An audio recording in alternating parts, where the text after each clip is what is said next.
हमने पिछले मॉड्यूल में पढ़ा था कि शिक्षक एक्सेलरेटेड लर्निंग को प्रभावी रूप से तभी कार्यान्वित कर सकते हैं जब उन्हें विद्यार्थियों के अधिगम स्तर, आवश्यकताओं और रुचियों की जानकारी हो। बिल्कुल सही। एक्सेलरेटेड लर्निंग की योजना बनाने के लिए विद्यार्थियों का आकलन बहुत महत्वपूर्ण है। आकलन का उद्देश्य प्रत्येक विद्यार्थी को अच्छी तरह से जानना है। प्रभावी आकलन द्वारा शिक्षक विद्यार्थियों के विकास और अधिगम स्तर का पता लगा पाते हैं। आकलन से प्राप्त जानकारी से शिक्षक यह जांच पाते हैं कि प्रत्येक विद्यार्थी को कितना पूर्व ज्ञान है। जो शिक्षक ने पढ़ाया क्या वह विद्यार्थी को समझ में आया, उसने कौन से कक्षा स्तरीय लक्ष्य प्राप्त कर लिए हैं और कौन सी दक्षताएं अभी हासिल करनी है। आकलन से शिक्षक यह भी समझ पाते हैं कि क्या उनके द्वारा अपनाई गई रणनीति उनके शिक्षण में तेजी लाने के लिए प्रभावी थी। इसके आधार पर शिक्षक पठन पाठन के प्रक्रिया में बदलाव लाकर और एक्सेलरेटेड लर्निंग के लिए सबसे उपयुक्त शैक्षणिक रणनीतियों का चयन करके विद्यार्थी के पूर्व ज्ञान में रह गई कमी दूर करते हैं और नए ज्ञान के साथ पूर्व ज्ञान का पुनर्गठन कर विद्यार्थी को कक्षा स्तरीय लक्ष्य हासिल करने में मदद करते हैं। इसके अनुसार ही शिक्षक अगली शिक्षण गतिविधि का निर्णय लेते हैं। साल के आखिर में परीक्षा में बच्चे जो अंक प्राप्त करते हैं वही तो विद्यार्थियों का आकलन है ना।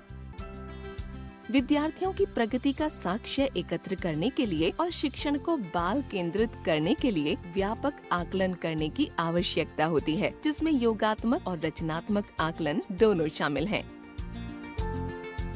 योगात्मक आकलन शैक्षिक सत्र के अंत में विद्यार्थी की उपलब्धि को मापने के लिए जो आकलन होता है उसे योगात्मक आकलन कहते हैं। यह अक्सर स्कूल स्तर अथवा वर्ष के अंत में एक ही बार वार्षिक परीक्षा लेकर बच्चों के मूल्यांकन हेतु उपयोग किया जाता है। इसे सीखने का आकलन भी कहा जाता है। योगात्मक आकलन से हम किसी विद्यार्थी की प्रगति और उसके अधिगम स्तर का अनुमान लगा पाते हैं। जैसे कि पिछली कक्षा के योगात्मक आकलन के परिणाम से शिक्षक यह पता कर सकते हैं कि उनकी कक्षा के प्रत्येक विद्यार्थी को कक्षा स्तर का पाठ्यक्रम समझ पाने के लिए कितना पूर्व ज्ञान है और पाठ्यक्रम के उन हिस्सों की पहचान कर सकते हैं जिन पर आगे ज्यादा ध्यान देने की जरूरत है। परंतु सिर्फ योगात्मक आकलन एक्सेलरेटेड लर्निंग के लिए फायदेमंद नहीं है। इसमें शिक्षण पूरा होने के बाद ही कमियों की पहचान की जाती है। इसलिए शिक्षकों को वास्तविक समय पर जानकारी नहीं मिलती है कि शिक्षण की प्रक्रिया में ब्रेक डाउन यानी बाधा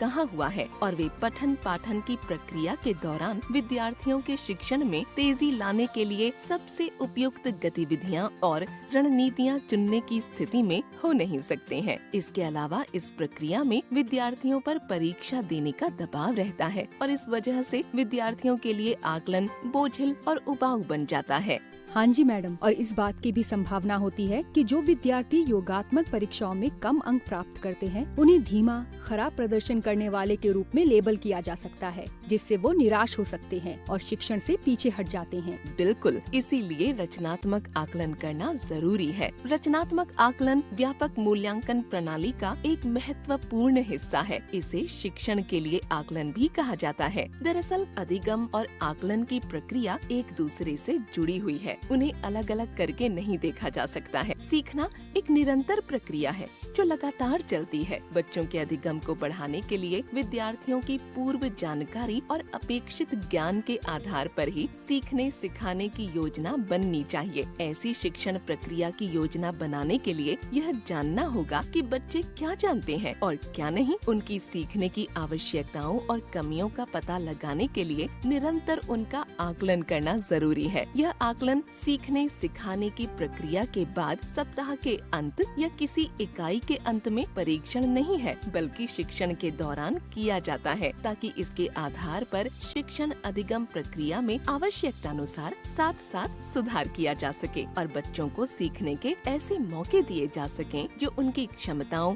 गति और सीखने की शैली के अनुसार हो और उनके सीखने में जो कमी रह गई हो उसे तुरंत पूरा करने के प्रयास किए जाएं। पाठ्यचर्या के लक्ष्यों और उद्देश्यों के संदर्भ में विद्यार्थी कितना सीख पाए, यह निर्णय लेने के लिए परिभाषित सीखने के प्रतिफल यानी लर्निंग आउटकम्स और विद्यार्थियों को कौन से प्रमुख कौशल आ जाने चाहिए, इसको आधार बनाया जाना चाहिए। यदि हम रचनात्मक आकलन करते रहें तो हर बच्चे का बेहतर अधिगम और विकास होगा।